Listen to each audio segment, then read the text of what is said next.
नमस्ते। आप सभी से अनुरोध है कि कृपया हमारी चैनल को सब्सक्राइब करें, वीडियो को लाइक करें, शेयर करें और जाएं नीचे डिस्क्रिप्शन में और हमारे प्रोडक्ट्स वहाँ पर। विंटर अब महीने भर और बची है, सर्दी, और उसके जो प्रोडक्ट्स हैं वो देख लीजिए। भाई, लोग कह रहे थे कि बांग्लादेश जो है वो बिल्कुल क्या बताएं कि बस जिहादियों का बाप है, जिहादियों का बाप है। लेकिन जो भारत ने जो तरकीब खेली है ना, वो उसके लिए आप भारत की विदेश नीति को कहिए या रॉ को कहिए या जिसको भी कहिए, दोनों तरफ खलबली है। यानी ईस्टर्न बॉर्डर पे और वेस्टर्न बॉर्डर पे दोनों तरफ खलबली है। आप ये देखें कि अराकान आर्मी ने एक ऐसा काम किया है कि जिसको लेके ना केवल बांग्लादेश, लेकिन जो बांग्लादेश के साथ में सहयोग कर रहे हैं, सहायता कर रहे हैं, उनका प्रशिक्षण कर रहे हैं, ट्रेनिंग कैंप्स लगा रहे हैं, यानी आईएसआई वाले, दोनों में खलबली मच गई। जी हाँ,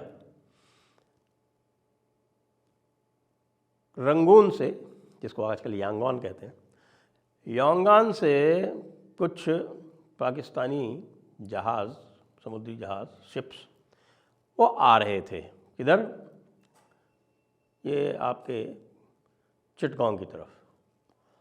और नाफ नदी जो है, ये मैं आपको मैप दिया है, उसमें मैप में देखें आप, जो नाफ नदी है, उस नाफ नदी के पास में उसको बंधक बना लिया अराकान आर्मी ने। और अराकान आर्मी ने उसको बंधक बना के ये कह दिया है कि भाई अब यहाँ से ये पूरा का पूरा जो इलाका है ये हमारा है, अब यहाँ से तुम्हारे जो भी, और ये जो हाई सीज़ हैं, इससे जो भी जाएगा उसको यहाँ पर 10% का टैक्स देना पड़ेगा। और ये जब तक तुम टैक्स नहीं दे देते हो तब तक हम इन जहाज़ों को नहीं छोड़ेंगे। अब इसको लेके पूरी तरह से खलबली मच गई है। आपको पता है सेंट मार्टिन्स आइलैंड जो है वो पहले ही बांग्लादेश जो है उसके लिए इनएक्सेसिबल हो चुका है। बांग्लादेश आर्मी अब एक्सेस नहीं कर सकती सेंट मार्टिन्स आइलैंड को। तो भाई अब ये 4 जहाज़ जो हैं ये बता रहे हैं कि इसमें खाने पीने का सामान है, कुछ सुपारी है, कुछ इस तरह की चीज़ें हैं जो यांगोन से, म्यांमार से आ रही थी और जा रही थी चिटगांव। अब पूरी तरह से खलबली मच गई है।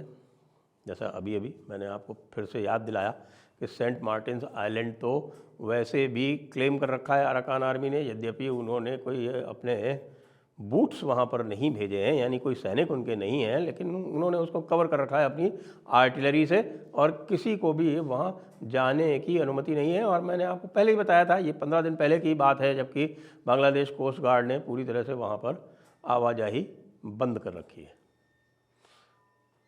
तो अब ये क्या है भाई साहब, अराकान आर्मी इस समय भारत के साथ पूरा सहयोग कर रही है, क्योंकि पाकिस्तान को और बांग्लादेश को इससे भी बहुत बड़ी प्रॉब्लम है कि सिटवे से जो एक कलादान मल्टी मॉडल प्रोजेक्ट जाता है मिज़ोरम में, उसको उन्होंने कहा कि हमें इससे कोई प्रॉब्लम नहीं है, वो अराकान स्टेट से भी होके जाता है, चीन स्टेट से भी होके जाता है। दोनों ने कह दिया कि हमें कोई प्रॉब्लम नहीं है, ये आप चला सकते हैं, इसको चलने दीजिए। लेकिन बांग्लादेश में जो जाने वाला सामान है वो हम नहीं जाने देंगे। सिटवे अराकान प्रोविंस या रखीन प्रोविंस जिसको बोलते हैं, उसकी राजधानी है, और इसको वो अलग देश घोषित करवाना चाहते हैं, और उसके लिए भारत की सहायता की अत्यंत आवश्यकता है। भारत ने अपनी योजना बना ली है, वो रखीन को कुछ दिनों बाद में उसको घोषित करेगा स्वतंत्र, और रखाइन को स्वतंत्र घोषित करने के बाद जो अगली योजना है वो आप देखेंगे कि जो चिटगांव हिल ट्रैक्ट्स है उसमें यही जो बुद्धिस्ट हैं, ये चकमा बुद्धिस्ट को, अभी आपने देखा कि किस किस तरह से बुद्धिस्ट को चकमा को दौड़ा दौड़ा के पीटा गया ढाका में। उसके बाद से जो पूरा ये हिंदू बुद्धिस्ट इलाका है चिटगांव हिल ट्रैक्ट्स वाला, उसमें भयंकर रोष है। तो इस रोष की परिणति अब आपको दिखाई पड़ेगी चिटगांव हिल ट्रैक्ट्स में। कैसे दिखाई पड़ेगी कि वहाँ की जो एक शांति वाहिनी हुआ करती थी, उस शांति वाहिनी को भारत ने शांत कर रखा था। भारत ने शांत कर रखा था क्योंकि उसका जो ऑपरेशनल एरिया, जो ट्रेनिंग एरिया था, वो मिज़ोरम में हुआ करता था। भारत ने कहा नहीं नहीं, हसीना की सरकार जो है वो हमारी मित्र सरकार है, आप कुछ नहीं करेंगे इस तरह का, जिससे कि वहाँ पे कोई अस्थिरता फैले या किसी प्रकार की समस्या हो, क्योंकि हसीना हमारे साथ कोऑपरेट कर रही है। क्योंकि हसीना ने पूरा कोऑपरेट किया था। चिटगांव हिल ट्रैक्स में पहले अड्डे हुआ करते थे ये उल्फा वगैरह के और जो नॉर्थ ईस्ट के इंसर्जेंट्स थे, तो भारत की सेना को उन्होंने अलाउ किया था कि वो चिटगांव हिल ट्रैक्स में घुस के और ये सारे अड्डे साफ़ कर दें, और उन्होंने साफ़ किए थे। उसके बाद हसीना ने उनको आने भी नहीं दिया था। और आपको ध्यान होगा कि वो पूरा वो जो चिटगांव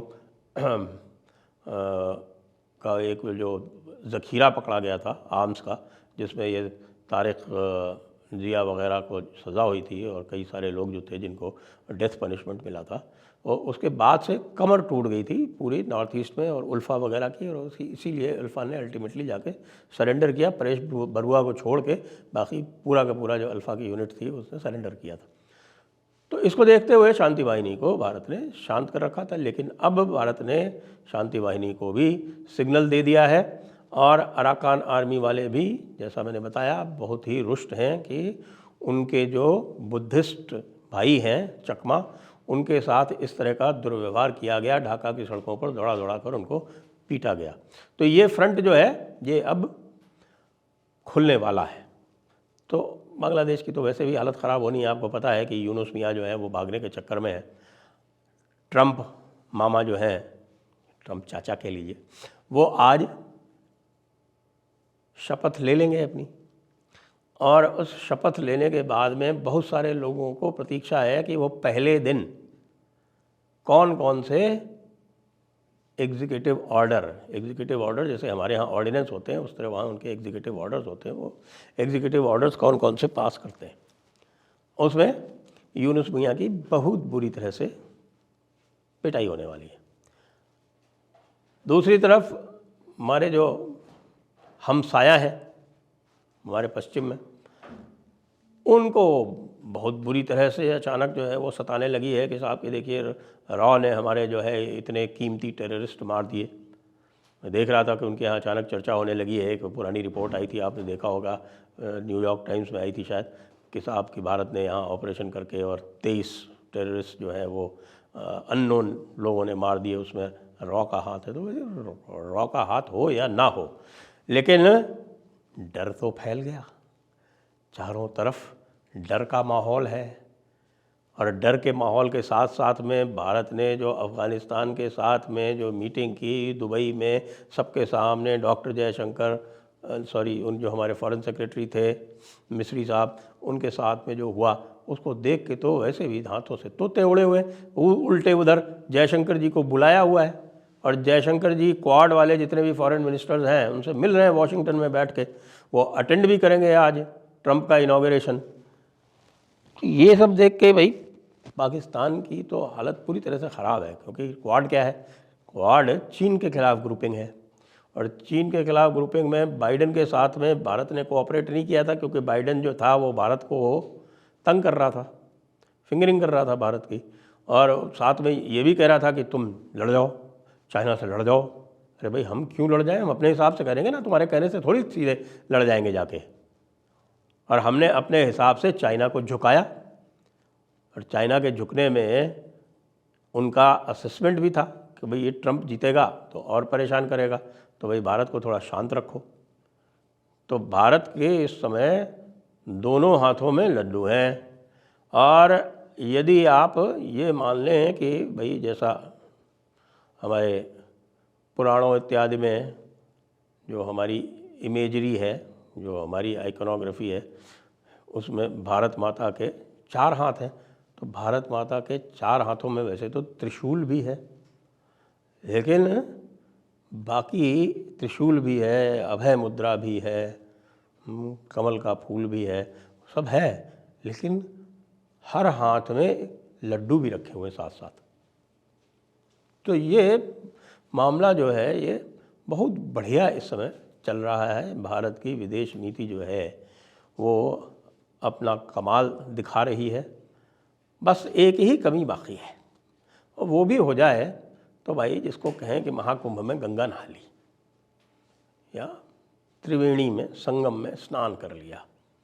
वो ये है कि भाई ये जो छोटी मोटी जो एक ये फंसी हुई है ना समस्या, ये चिकन नेक वाली, इसको भी ठीक ठाक कर लो यार। वो जो एक चोंच घुसी हुई है उसको क्लियर कर दो। क्या है वो चोंच? 100 स्क्वायर किलोमीटर भी नहीं होगी, उसको ले लो, मामला ख़त्म करो। हमारे यूनुस मियाँ जो हैं वो जब तक जाएंगे, नई सरकार आएगी तब तक कोई नेगोशिएशन हो जाएगा, ख़रीद लेना उनसे। हम तो ख़रीदने में भी विश्वास रखते हैं ना, कोई दिक्कत थोड़ी है। एनक्लेव तो एक्सचेंज भी किए थे, आपको पता है अच्छी तरह से। तो इसलिए वाहवाही हो रही है इस समय, और वाहवाही रॉ की भी हो रही है, भारत की विदेश नीति की भी हो रही है। और बेचारे जो टंगे हुए हैं, वो जो 4 जहाज़, उनके लिए नेगोशिएशन चल रहा है, रैंसम मांगी जा रही है। जितने का सामान नहीं उतना उनको छुड़ाने में खर्च करना पड़ेगा। कंगाली में आटा गीला। जय हिंद, जय भारत, वंदे मातरम।